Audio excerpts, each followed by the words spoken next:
Hey guys, welcome to another video. I was going to introduce this video on camera and introduce myself a little bit, but this video is a lot longer than I expected it to be, so maybe we'll do that next video or we'll have a video just for that, but let's get into this one.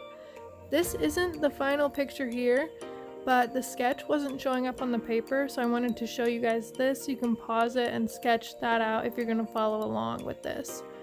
But other than that, we can get right to the painting. We are going to be painting a cactus using tubes of watercolor and Sharpie to fine line at the end, giving an almost cartoon effect. This was my first time ever using watercolor from a tube, and I really enjoyed how easy it was to mix it. You can see I'm mixing up some colors here. And what I'm doing now is mostly blue with a little bit of green, and then that large one at the bottom is mostly green with a little bit of blue. So we're going to do the wet on wet technique first, where you take water, you cover the entire cactus, and then you take the paint and you put that on top. So the wet paint on already wet paper is a technique that works really well, and the paint spreads and it covers the whole area that you've wet down. So you want to be careful with the borders that you don't put a lot of water toward the edge of what you're painting, because it will bleed a little bit. And I do have an issue with that later, so I'll show you when that happens so you know what to look for and kind of how to avoid that. The next few minutes I spend just working on the stripes, if you will, of the cactus, using the different shades of green, the deeper ones where it goes in and the shadow is coming, the light is coming from the right, so there'll be more shadow to the left of the cactus. But my favorite part about doing these fine lining watercolor paintings is that you don't have to be really precise. You could even let things bleed over or make it messy. I'm sure you've seen that style. I actually talked about it where I painted the abstract hand, where you can just kind of make it a mess and then you use the Sharpie to bring the outline back in. I'm sure you've seen like a tattoo of this where, say it's a flower outlined in black, and then they just take yellow paint and like throw it on there, and it's like a really beautiful style that I like. This one is obviously not exactly that abstract, but I don't have to make the cactus look realistic at all. I'm just doing the green and the stripes of it, really, because the end, when I fine line everything, that is what the painting is really focused on. So this part's just really relaxing. We're just filling it in, working on it for the next few minutes. Now, if you are following along, there's going to be 5 steps, and this is the second one. The first one was to sketch the picture, and the second is to paint the cactus. So I'm going to be, like I said, working on that for the next few minutes. Fast forward, it shouldn't be too much longer. And I know that this is going very fast for a follow along video, but I figured it didn't need to be an hour long because not everyone is going to be following along, and with the magic of YouTube, you can pause and rewind if needed. You can even change the playback speed. But we're going to be moving on to step number 3 here, and that is the pot. And as I said before, I had a little trouble with the bleeding of this. The water kind of ran near the bottom, and the paint is going to bleed into wherever that water is on the page. I was a little bit too relaxed when I painted it because I knew I'd be fine lining it, so that is why I made the mistake of making it not very precise and having it bleed a little bit. But like I said, it'll be fine when I fine line it. Hey, that could be a motto. It'll be fine when you fine line it. Wow, I'm really not funny.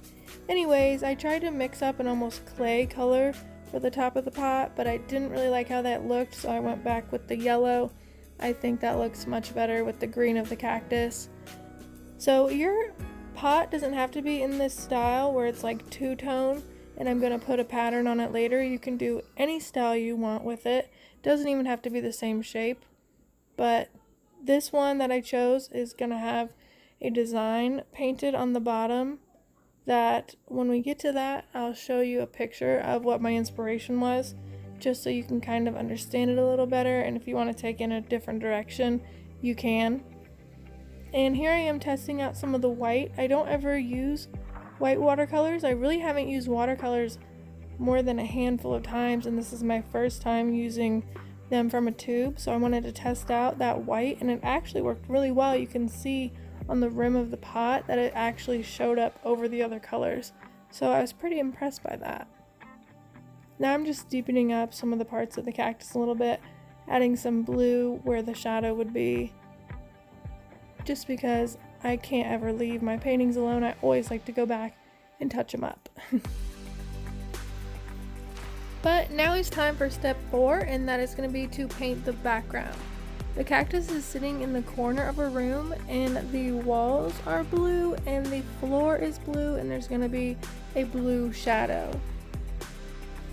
I just really love the color blue, but I also chose that because I wanted the background to all be one color, but different shades of that be broken up into sections, so I really like the way it's sitting in the corner. Also, we're going to add the shadow just to have a little extra fun, because we're going to we're going to cross hatch shade the shadow of the cactus to add a little fun, and we're going to do that with the sharpie so that there's more fine lining and just a little something extra added in the painting. I'm gonna cut about a minute extra of me fiddling with the background, but you can see I added a really light shade of blue to that left wall also. And we're gonna jump right into the fine lining. Now, you just want to be random when adding the pricks. Is there a scientific term for the pokey parts of a cactus? Spikes? Spikes? Okay. Just be random with it. I did make one little mistake. You can see on that front little arm, that center line is not supposed to have pricks on them. Spikes. God, am I like having a brain fart? Is there a term for those things? Anyways, the rest is all good. And then I'm gonna add that shadow with the dark blue on the left. It's gonna turn from where it's on the ground to the wall, of course, because the way the light is gonna hit, but that's something you can easily forget, so make sure you add that in. Now, I apologize for this next part. I'm gonna be turning the paper a lot and my head's gonna be in the way a lot. I have to be really exact when I'm fine lining like this, and I get my face really close to the paper for some reason without noticing. So some of the time it's blocked a little bit, but we're just gonna be outlining where our sketch used to be. And now that my head is blocking the camera, it would be a good time to show you that picture I was telling you about on the inspiration I used for this pot. It's just a basic flower pot, I guess, from West Elm, and even the design in the store, it looks like it was just kind of drawn on with a Sharpie.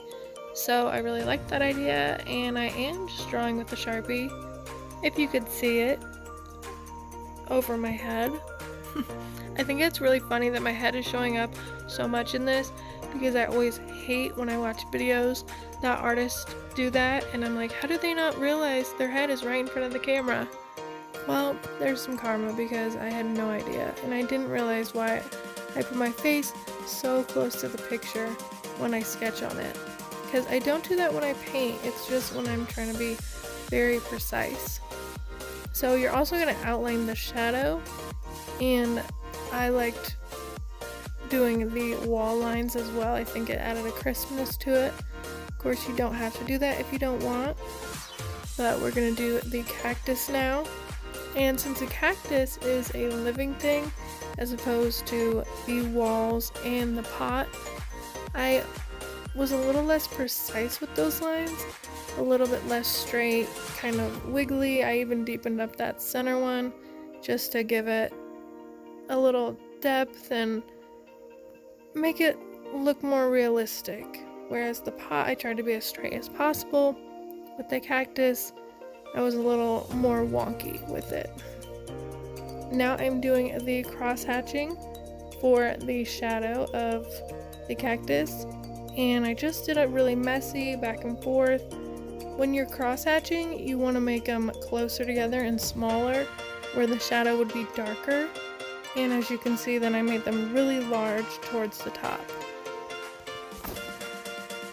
And at this point we are done, unless you want to paint the bottom of the pot a color, which I wanted it white, then you are done. And I really love the way this turned out, my famous little saying. But I've got some other videos linked right here. Please subscribe to my channel and check out some of my other artwork.